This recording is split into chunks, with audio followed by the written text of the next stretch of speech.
Assalamualaikum warahmatullahi wabarakatuh. Salam sejahtera untuk kita semua. Ya, hari ini kita masuk dalam pertemuan keempat dengan materi yaitu adalah strategi dalam e-business. Ya, jadi kita akan mempelajari strategi-strategi dalam e-business. Ya, kita lihat dulu ya satu persatu bahwa strategi bisnis adalah penetapan sasaran dan tujuan jangka panjang sebuah perusahaan dan arah tindakan serta alokasi sumber daya yang diperlukan untuk mencapai sasaran dan tujuan tersebut. Jadi strategi bisnis adalah goalnya itu adalah sasaran dan tujuan organisasi. Bagaimana caranya untuk mencapai sasaran dan tujuan tersebut dengan menggunakan segala alokasi sumber daya yang ada dalam organisasi, ya. Jadi itu strategi bisnis. Bagaimana cara untuk mencapai sasaran dan tujuan perusahaan dengan menggunakan alokasi sumber daya yang ada, ya. Strategi bisnis merupakan cara-cara yang digunakan perusahaan untuk mendapatkan keunggulan persaingan dalam bisnisnya. Ya, tentu ya, pasti bisnis selalu ada persaingan dengan pesaing perusahaan, dengan pesaing usaha lainnya. Maka strategi bisnis adalah cara-cara yang digunakan oleh organisasi untuk mendapatkan keunggulan persaingan, untuk unggul dalam persaingan tersebut. Strategi bisnis dapat mencakup ekspansi geografis, diversifikasi, akuisisi ya dengan akuisisi perusahaan lain, pengembangan produk, penetrasi pasar, pengurangan bisnis ya, pengurangan lini bisnis yang sudah tidak menguntungkan contohnya, atau pengurangan divisi-divisi yang tidak menguntungkan organisasi dengan melakukan likuidasi dan juga menggunakan joint venture. Itu strategi bisnis. Tujuannya apa? Tujuannya supaya mencapai sasaran perusahaan untuk memenangkan persaingan, salah satunya juga mencapai goal apa yang diinginkan oleh perusahaan. Itu strategi bisnis secara global. Jadi ada beberapa tingkatan strategi bisnis ya. Yang pertama itu adalah tingkat korporasi. Strategi perusahaan yang memiliki saham beberapa perusahaan lain. Ya, dengan cara menggunakan membeli saham beberapa perusahaan lain. Itu tingkat korporasi. Jadi strategi perusahaan yang memiliki saham beberapa perusahaan lain. Ada juga tingkatan strategi bisnis berikutnya adalah tingkat multidivisi ya, tingkat multidivisi. Strategi tingkat divisi atau unit bisnis. Jadi ini diperkecil lagi bahwa strateginya dalam tingkat divisi dan unit bisnis. Strategi yang menekankan pada perbaikan posisi bersaing produk atau jasa pada spesifikasi industri atau segmen pasar tertentu ya. Jadi dia menyasar pada mengerucut pada segmen pasar tertentu atau spesifikasi industri tertentu. Jadi dia bersaing pada produk dan jasanya di tingkat lini segmen pasar tertentu atau spesifikasi industri. Berikutnya tingkat fungsional ya. Ini dengan cara mengoptimalisasi produktivitas sumber daya dalam memberikan value terbaik untuk kebutuhan pelanggan. Dan selanjutnya tingkat operasional, yaitu merupakan strategi perusahaan yang menjalankan implementasi dari operasional perusahaan ya. Jadi itu tingkat strategi bisnis. Ada tingkat korporasi yang lebih luas dengan cara memiliki saham beberapa perusahaan lain. Ada tingkat multidivisi yang menekankan pada unit divisi tertentu, segmen pasar tertentu, atau spesifikasi industri tertentu. Lalu juga ada tingkat fungsional yang memberikan value terbaik untuk kebutuhan pelanggan. Dan juga tingkat operasional untuk menjalankan implementasi dari operasional perusahaan. Ya, itu tingkatan strategi bisnis. Berikutnya ada karakter manajemen strategi.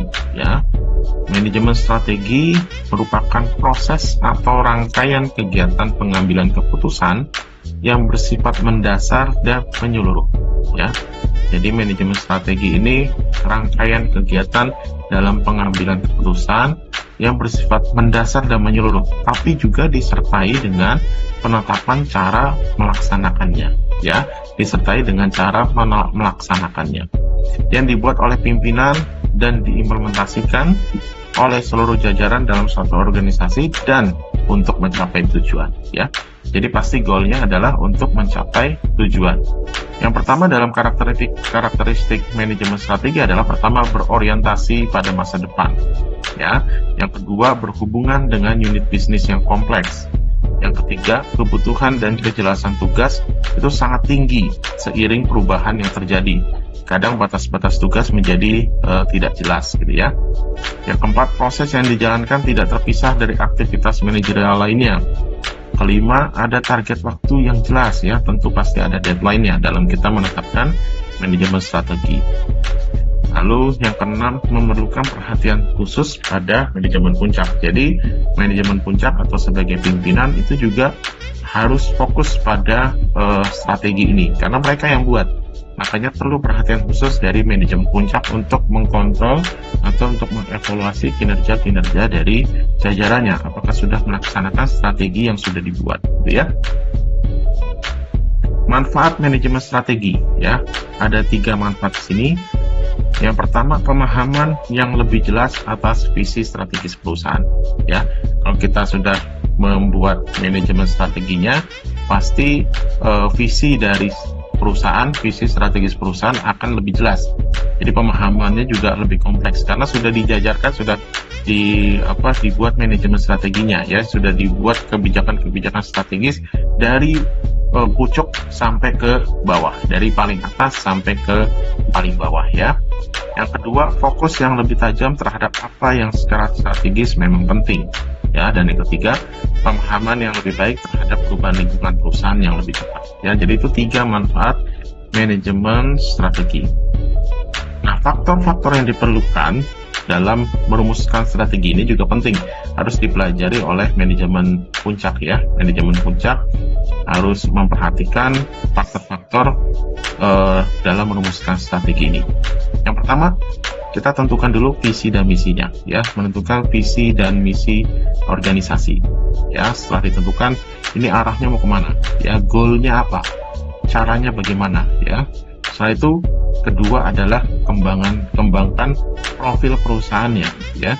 Profil perusahaannya ini seperti apa, ya.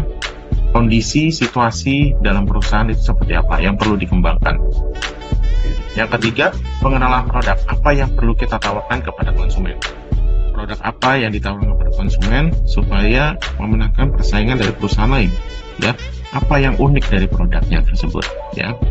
Yang keempat, analisis kekuatan, ya. Dilihat kekuatannya pakai analisa SWOT, ya. Paling enak itu pakai analisa SWOT. Yang kelima, mengidentifikasi beberapa pilihan, ya. Kita identifikasi pilihan-pilihan yang tepat. Setelah kita analisis kekuatan, kita identifikasi beberapa pilihan beberapa pilihan strategi yang bisa kita lakukan, ya. Lalu yang keenam, memilih pilihan yang tepat, ya. Pilih, ya. Setelah itu tentukan sasaran jangka panjangnya, ya. Dalam 5 tahun ke depan ini sasarannya apa, goalnya apa, ya. Tentukan 5 tahun dulu biasanya, ya. Sasaran jangka panjangnya seperti apa. Yang ke-8, perhatikan pentingnya operasionalisasi, ya. Jadi kontrol pada operasional itu juga yang menjadi fokus utama. Bagaimana strategi dijalankan dalam tahap operasionalnya, ya. Yang ke-9, mulai diatur sumber daya manusianya, ya. Sumber daya manusia ini juga hal yang paling penting karena mereka yang melaksanakan strategi tersebut, ya. Dikontrol sumber daya manusianya. Ke-10, bikin teknologinya, ya, untuk mempermudah operasionalisasi, ya.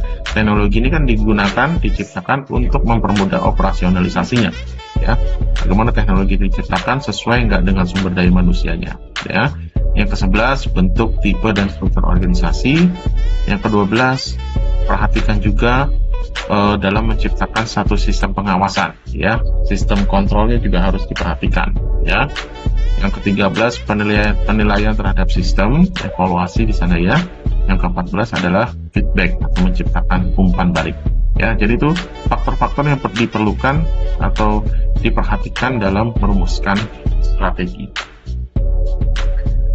Ada beberapa isu-isu penting dalam e-bisnis, ya. Jadi kita harus perhatikan bahwa ada 3 isu penting dalam e-bisnis. Kalau kita sudah mulai organisasinya sudah jalan dan kita mau menerapkan e-bisnis dalam organisasi tersebut, dalam perusahaan, maka ada beberapa isu penting yang perlu diperhatikan. Pertama, teknologi itu bukan segalanya, ya.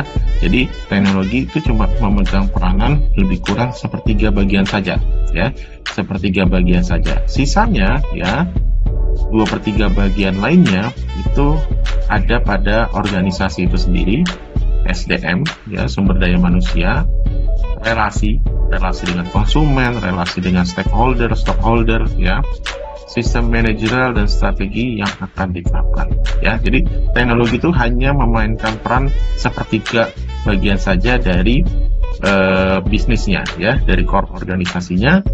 Perusahaan di bisnis itu hanya memiliki peran kurang lebih sepertiga bagian saja. Sisanya itu adalah peran dari manajemen puncak, ya, organisasi itu sendiri, SDM, relasi, ya, produk, ya, bisa dari sana, ya. Lalu yang ketiga, persoalan e-bisnis bukan sekedar penerapan TI dalam sistem bisnis tradisional, tapi juga perubahan yang berjalan bersamaan, ya.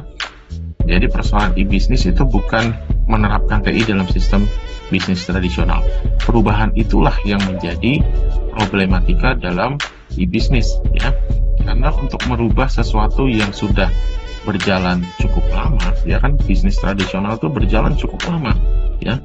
Untuk merubah sesuatu yang sudah berjalan cukup lama itu memerlukan waktu, ya, memerlukan tenaga, memerlukan biaya. Maka itu yang harus diperhatikan, ya. Perubahannya nggak bisa langsung berubah semua sempurna memang, tapi bertahap dulu, ya.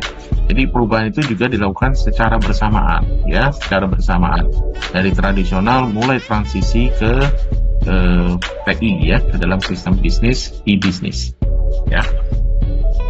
Itu isu-isu penting kalau kita menerapkan e-bisnis dalam strategi perusahaan, ya. Lalu kalau kita lihat perilaku konsumen, ya, karena ini yang akan kita hadapi. E-bisnis ini nanti hubungannya adalah untuk memperoleh konsumen. Jadi e-bisnis ini diciptakan untuk membangun relasi dengan konsumen. Membangun relasi konsumen, membangun bagaimana mereka mempermudah mereka untuk belanja, untuk menikmati produk dan jasa yang ditawarkan oleh perusahaan, ya. Jadi kita perlu tahu perilaku konsumen itu seperti apa, ya.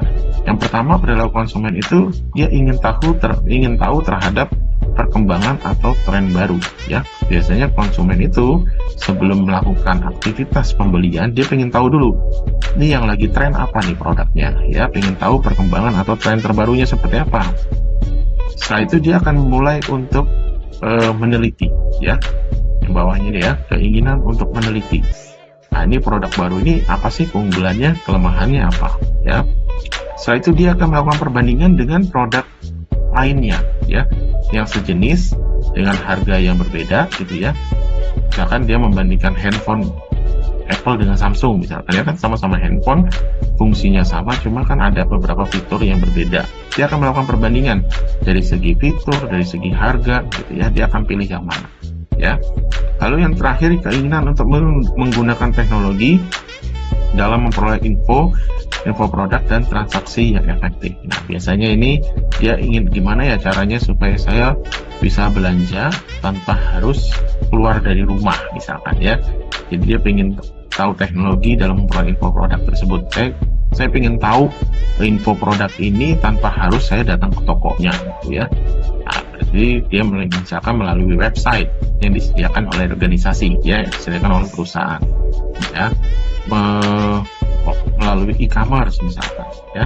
Dan bagaimana dia melakukan transaksi tanpa harus ke toko, gitu, ya. Nah, itu yang akan mereka lakukan ke konsumen saat ini, ya, dalam sistem e-bisnis, dalam era globalisasi, dalam era teknologi yang maju seperti ini. Mereka akan melakukan pencarian info melalui teknologi seperti website, e-commerce, dan lain sebagainya. Bahkan transaksinya melalui aplikasi-aplikasi tersebut. Ya, itu perilaku konsumen saat ini. Ada 7 perubahan pola perilaku konsumen yang dari tradisional ke e-bisnis. Yang berbeda adalah dari pola belanjanya, ya. Dari pasar tradisional ke komputer pola belanjanya, ya. Yang tadinya melalui pasar tradisional, ya, ke pasar, gitu, ya. Sekarang hanya melalui komputer saja sudah bisa, ya. Yang kedua, pola pemilihan barang. Yang biasanya memegang barang, ya, pegang produk fisiknya, sekarang hanya melalui katalog elektronik saja, ya. Lalu pola transaksinya, ya, dulu menggunakan uang cash. Uang cash, ada uang, ada barang, ya. Begitu bayar, barang langsung kita pegang, ya. Tapi kalau sekarang enggak, pola transaksinya kita bayar, baru barangnya nanti dikirim, ya. Barangnya nanti dikirim, enggak langsung mendapatkan barangnya, ya. Tapi perlu waktu pengiriman dari toko ke rumah kita, ya. Itu pola transaksinya. Lalu pola konsumsinya juga sama, karena tadi kalau pola tradisional kan ada uang langsung kita pegang barangnya, tapi karena pola transaksinya itu ada uang barang dikirim, maka konsumsinya jadi berbeda. Barang dibeli tapi tidak dapat langsung dikonsumsi, tidak dapat langsung digunakan, ya, karena nunggu waktu dulu, nunggu proses pengiriman, ya, proses pengantaran dari toko ke rumah, ya, ke tujuan yang kita tentukan, ya. Itu pola konsumsinya. Barang nggak langsung dapat dikonsumsi, tapi perlu waktu pengiriman, ya.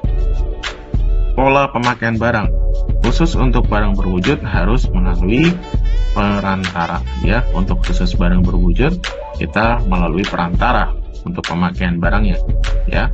Jadi tidak langsung bisa dikonsumsi itu tadi. Jadi melalui perantara, ada jasa kurir yang digunakan, kita baru bisa pakai barangnya. Pola pembayaran, ya, dari tunai menjadi digital payment, ya. Dari cash, transaksi cash, tunai gitu, ya, jadi digital payment. Pola komunikasi juga sudah bergeser, ya. Yang tadinya telepon atau datang langsung, kita tinggal chatting ke customer service-nya atau chatting ke penjualnya, ya. Itu pola komunikasi yang terjadi pada sistem tradisional ke e-business, ya. 7 perubahan pola perilaku konsumen dari tradisional ke e-business. Sikap-sikap yang dimiliki konsumen e-business, ya. Nah, ini seperti sikap-sikap pada umumnya yang terjadi kalau di e-commerce, ya. Pertama, dia pasti kritis terhadap penawaran produk, gitu, ya. Nah, ini penawaran produk itu dia kritis sekali, ya. Bener nggak nih produknya, gitu, ya, karena bisa cari informasi sendiri. Yang kedua, sensitif terhadap harga, ya, karena bisa mencari info produk sendiri, bisa mencari perbanding sendiri. Jadi harga itu sensitif. Mereka sensitif terhadap harga. Beda Rp500 saja, mereka akan memilih yang lebih murah, gitu, ya.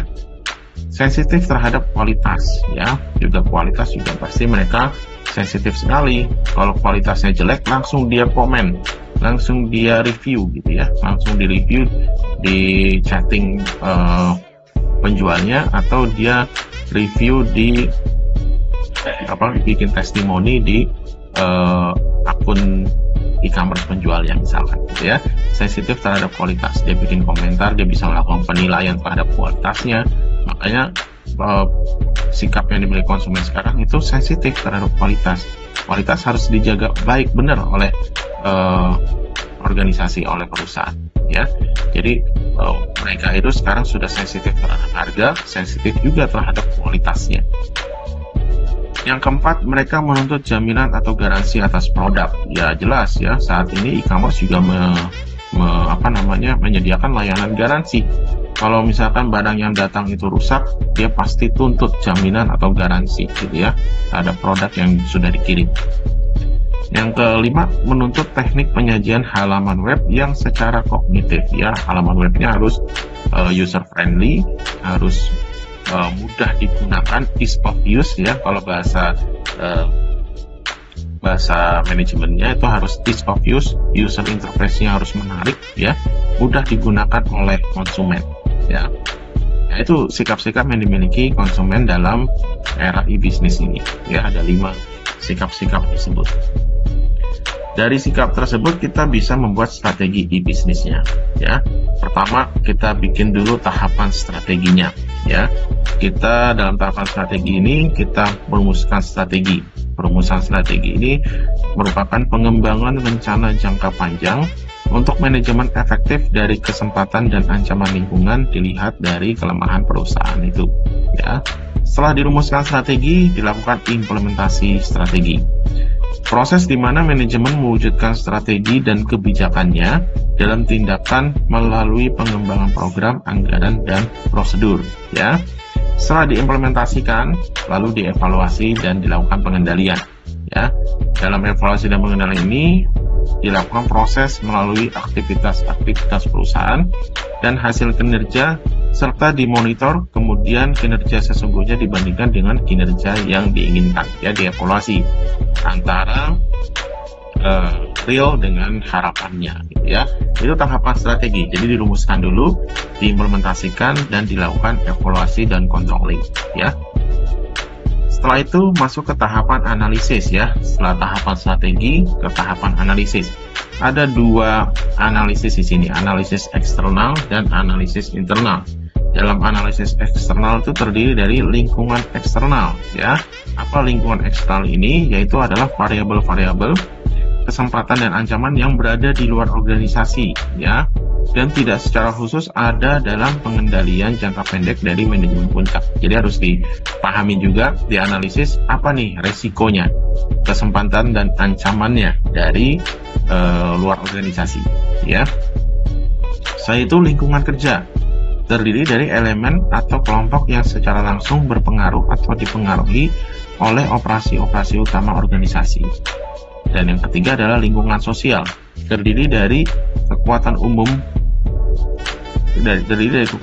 yang tidak berhubungan langsung dengan aktivitas jangka pendek organisasi, tetapi dapat dan sering mempengaruhi keputusan-keputusan jangka panjang. Ya, lingkungan sosial dari perusahaan itu, ya. Bagaimana lingkungan sekitarnya, ya. Memang tidak berhubungan langsung, kekuatan-kekuatan ini tidak berhubungan langsung dengan aktivitas jangka pendek, tapi sering mempengaruhi keputusan jangka panjang. Nah, itu perlu dianalisis, ya. Lingkungan eksternal, lingkungan kerja, dan lingkungan sosialnya. Ya.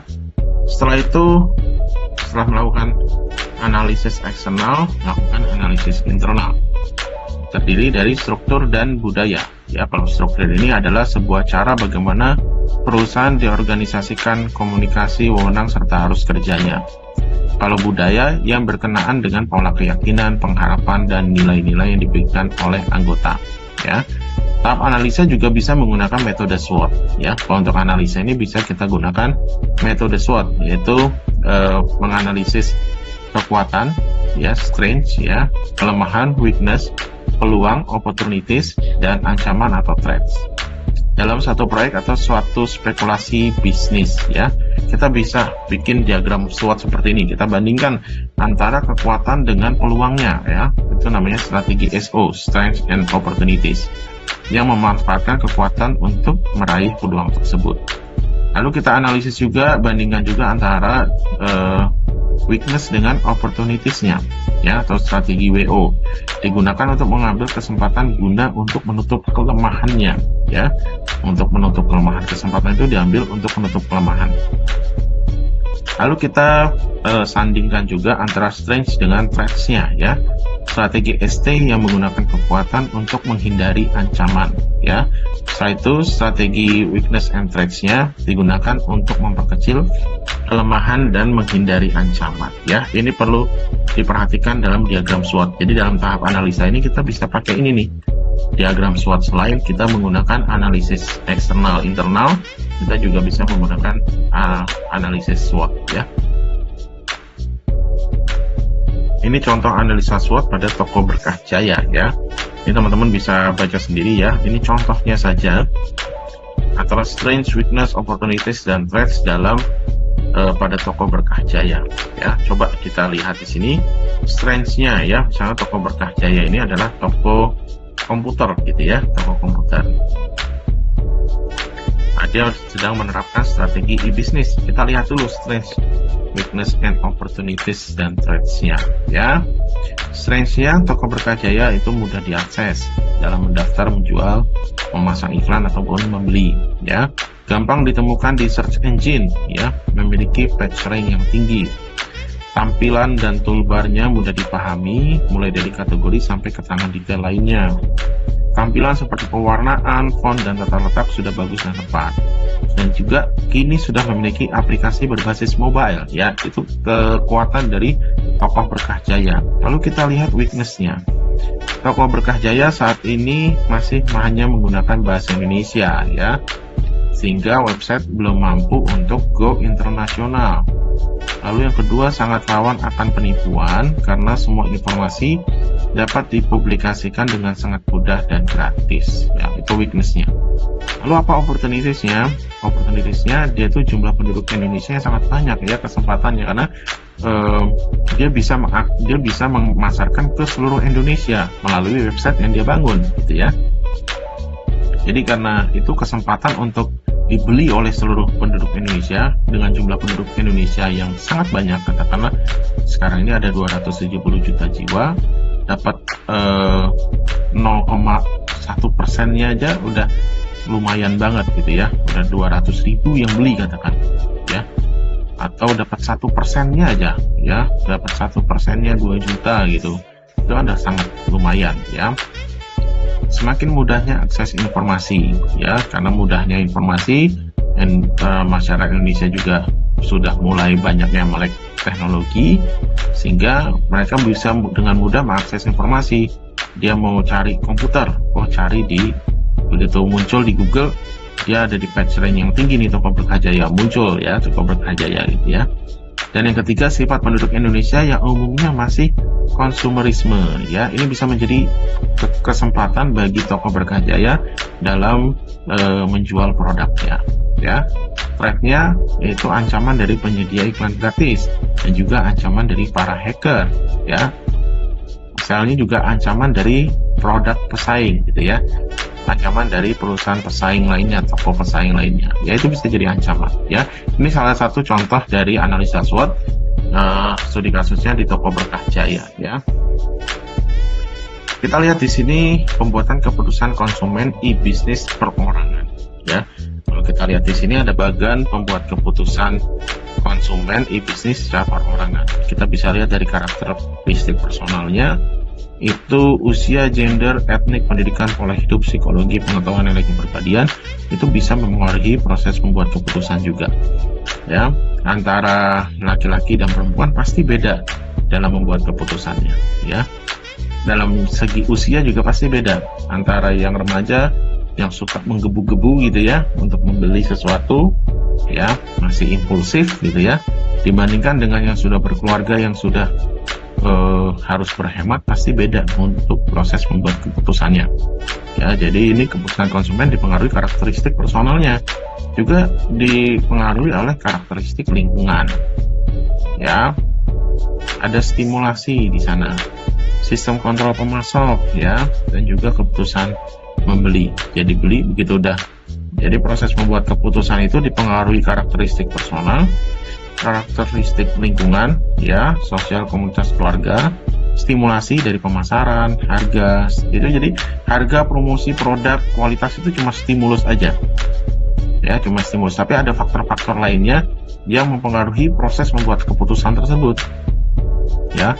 Sistem kontrol pemasok juga sebagai salah satu faktor untuk membuat keputusan beli atau enggak. Begitu udah dari keempat ini dirangkum gitu ya, dari keempat ini sudah sebagai faktor-faktor untuk membuat keputusan, baru dia akan melakukan keputusan membeli, beli atau enggak, apa yang dibeli, di mana, kapan, berapa banyaknya, ya, pembelian ulang apa enggak, repeat order atau enggak, ya. Ini bahkan keputusan konsumen, ya, untuk perorangan. Tapi kalau yang organisasi, konsumen e-bisnis secara organisasi, ada lebih banyak lagi faktornya, ya, ada lebih banyak lagi proses pembuat keputusannya, ya. Dipengaruhi karakteristik personal, pengaruh interpersonal, ya. Kalau tadi bedanya, kalau di sini ditambah pengaruh interpersonal dan pengaruh organisasi, ya, untuk proses pembuatan pembelian organisasi, ya. Oke, ini proses membuat keputusan konsumen e-bisnis secara perorangan dan organisasi.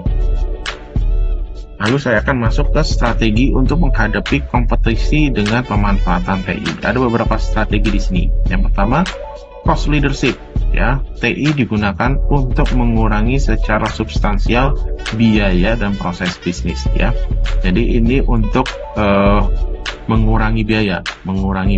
Jadi dia nama strateginya adalah cost leadership. TI digunakan untuk mengurangi biaya, ya, secara substansial, berarti secara besar-besaran biayanya, dan proses bisnisnya dipangkas, ya. Proses bisnisnya dipangkas, ya. Contoh perusahaan yang melakukannya adalah buy.com, ya, priceline.com dan ebay.com, ya. Apa menjadi strateginya, ya? Penyusunan harga online, tawar-menawar online, lelang online. Manfaatnya garansi harga termurah, pembeli ikut tentukan harga, lalu pelelangan harga, ya. Itu cost leadership. Jadi TI digunakan untuk mengurangi sejumlah besar biaya dan memangkas proses bisnisnya, gitu ya. Jadi proses bisnisnya yang panjang jadi pendek, gitu ya, sehingga pasti otomatis orangnya sedikit, SDM-nya sedikit, ya. Semuanya dikerjakan dengan teknologi informasi, ya. Yang kedua, differentiation, ya. TI digunakan untuk mengurangi keunggulan diferensiasi dari pesaing dan fokus terhadap produk dan layanan, ya. Jadi melakukan diferensiasi dengan menggunakan TI, teknologi informasi. Contohnya di sini Avnet Marshall, Cross Operating Values, Consolidated Freight Ways, ya.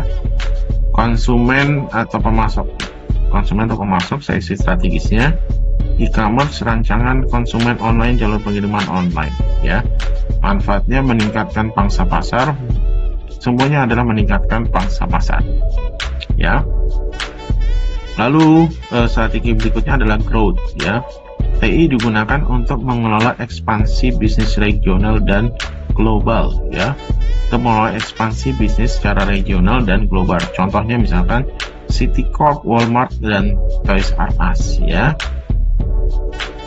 Oke, di sini strategisnya internet global order, merchandise lewat jaringan satelit global, ya, order merchandise lewat jaringan satelit global, penentuan jaluran, persediaan pos, ya. Untuk manfaatnya peningkatan dalam pasar global, ya, dan juga bisa memimpin pasar, ya. Pemimpin pasar berarti dia top produk, top number one, gitu ya. Dalam pemasaran dia nomor satu produk terjual, ya. Itu manfaatnya. Lalu setelah itu ada alliance, ya. TI digunakan untuk membuat organisasi virtual dan rekan kerja bisnis dan mendukung strategi relasi bisnis. Contohnya ada Walmart, Procter & Gamble, ya, Cisco System, Airborne Express atau Rental Corp, ya. Lalu terakhir strateginya adalah innovation. TI digunakan untuk menciptakan produk dan layanan-layanan baru, mengubah proses bisnis dan menciptakan pasar baru, ya. Jadi itu bisa kita tiru, ya, strategi-strategi ini. Ada cost leadership, differentiation, growth, alliance, dan innovation. Nah, di sini ada bagian bagaimana model membangun relasi dengan konsumen, ya. Pertama, pilih medianya dulu. Media baru dipilih untuk layanan terbaik, ya. Lalu setelah medianya seperti media sosial, e-commerce, dan lain sebagainya, aplikasi-aplikasi yang bisa digunakan. Lalu konsumen menerima ekspos pemasaran, ya, dari media tersebut, ya.